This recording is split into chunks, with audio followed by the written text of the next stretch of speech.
বাড়িওয়ালার বাড়ি পড়ে আছে, গাড়িওয়ালা নাই। গাড়িওয়ালার গাড়ি পড়ে আছে, গাড়িওয়ালা নাই। এরে নবীর উম্মতের দল, দুনিয়ায় চলতে গেলে টাকাও লাগবে, বাড়িও লাগবে, গাড়িও লাগবে, তবে এগুলো আমার প্রয়োজনে লাগবে, তবে এটি আমার মাকসাদ না। আমি দুনিয়ার পেছনের জন্য না, আমি টাকার জন্য না, গাড়ির জন্য না, বাড়ির জন্য না, বরং আমার জন্য গাড়ি, আমার জন্য বাড়ি, আমার জন্য টাকা, আমার জন্য দুনিয়া, আর আমি হলাম একমাত্র আল্লাহর ইবাদতের জন্য।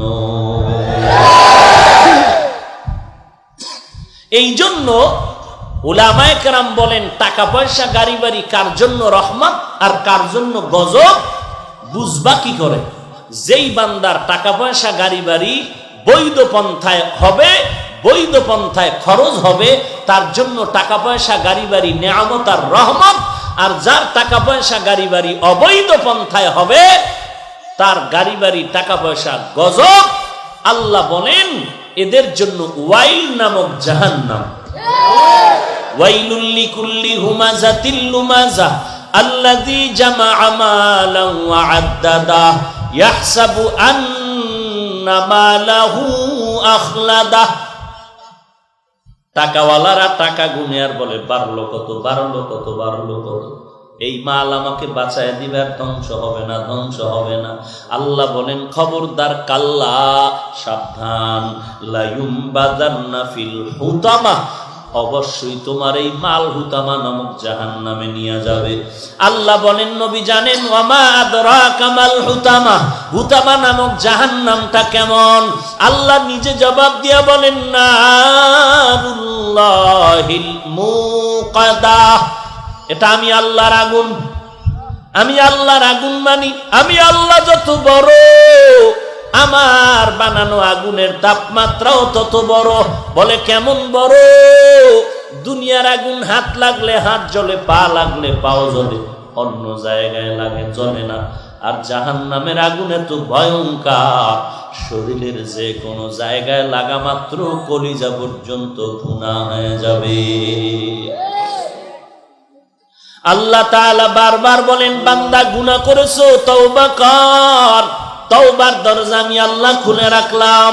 কুল ইয়া ইবাদিয়াল্লাযীনা আসরাফু আলা আনফুসিহিম লা তাকনাতু মির রাহমাতিল্লাহ ইন্নাল্লাহা ইয়াগফিরুয যুনুবা জামিআ ইন্নাহু হুয়াল গফুরুর রহিম।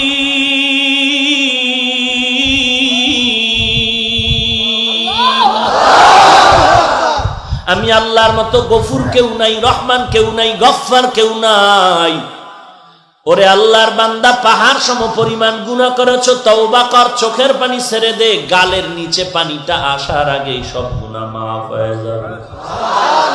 এরে নবীর উম্মতের দল, আল্লাহর কাছে তওবা করো রে মুমিন। পয়গম্বর মুসা নবীর উম্মতের মাঝে এমন এক বড় যুবক সন্তান, এত বড় অন্যায়কারী এমন কোন অন্যায় নাই, করে নাই। ওই আল্লাহর বান্দার সন্ত্রাসী কর্মকাণ্ডতে এলাকার বাসিন্দারা অতিষ্ঠ হইয়া সবাই পরামর্শ করলেন, ওই অসন্ত্রাসী যুবকটারে এলাকার থেকে তাড়ায় দিতে হবে, এলাকায় রাখা যাবে না। সবাই সিদ্ধান্ত করে মা বাবাকে নিয়ে ওই সন্তানকে এলাকার থেকে বিতাড়িত করার জন্য হাতে পায়ে রশি লাগায়া এরপরে এমন এক পাহাড়িয়া জঙ্গলের কিনারায় ফেলে চলে আসলেন। কিছুদিন পর আল্লাহ পাক মুসা নবীর কাছে ওহী নাযিল করলেন আর বললেন, হে মুসা, অমুক পাহাড়িয়া জঙ্গলের কিনারায় আমার একজন বন্ধু আছে, দুনিয়াতে জিন্দা নাই। মুসা, তুমি গিয়া জানাজার ব্যবস্থা করো, দাফনের ব্যবস্থা করো। পয়গম্বর মুসা আলাইহিস সালাম আল্লাহর ওহী পেয়ে লোকজন নিয়ে চললেন ওই পাহাড়িয়া জঙ্গলের কিনারায়। পাহাড়িয়া জঙ্গলের কিনারায় গিয়া দেখে সেই যুবকের লাশ।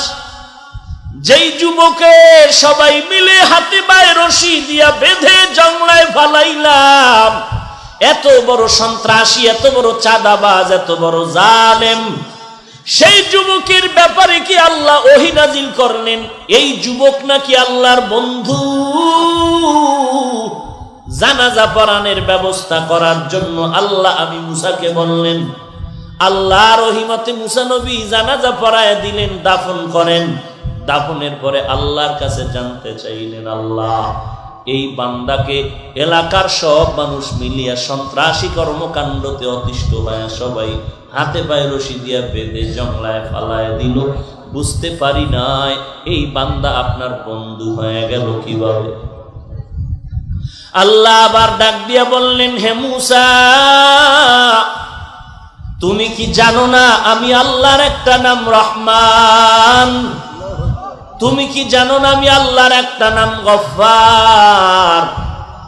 জংলায় যখন ফেলে দিয়ে সবাই চলে গেছো, এই জঙ্গলে যুবককে চতুর্দিকে তাকায় দেখে অসহায়, একা কেউ নাই। বান্দা অঝোর দাঁড়ায় কান্না শুরু করলেন, আমি আল্লাহকে আল্লাহ বলে ডাকলো আর বলল, হে মালিক, এই জমিনের মধ্যে আমার মতো খারাপ আর কেউ নাই। আমার এলাকার সবাই আমাকে মিলে রশি দিয়া বেঁধে জংলায় ফালায় দিয়েছে। আমার মা আমার পার্শ্বে নাই, আমার বাবাও নাই। আমি এত বড় জালেম, আমি এত বড় বেঈমান যে আজ আমার অন্যায়ের কারণে আমার বাবাও আমাকে তুচ্ছ মনে করে লাথি দিয়া ফালায় দিল, আমার মাও তাড়ায় দিল। ও আল্লাহ, এখন তুমি ছাড়া আমার আর কেউ নাই। ও দয়ার মালিক, তুমি ছাড়া যাওয়ার কোনো দরওয়াজা নাই রে মালিক। মেহেরবানি করে তুমি আমাকে মাফ করে দাও। তুমি যদি আমাকে ক্ষমা না করো, আমার জাহান্নাম ছাড়া উপায় নাই। ও আল্লাহ, জীবনে অন্যায় তো কম করি নাই, তোমার গফফার নামের উসিলায় মাফ করে দাও। বান্দা যখন চোখের পানি ছেড়ে কান্না করলো, আমি আল্লাহ জীবনের সব অন্যায়গুলো কুদরতি ভাবে গফফার নামের উসিলায় মাফ করে দিলাম।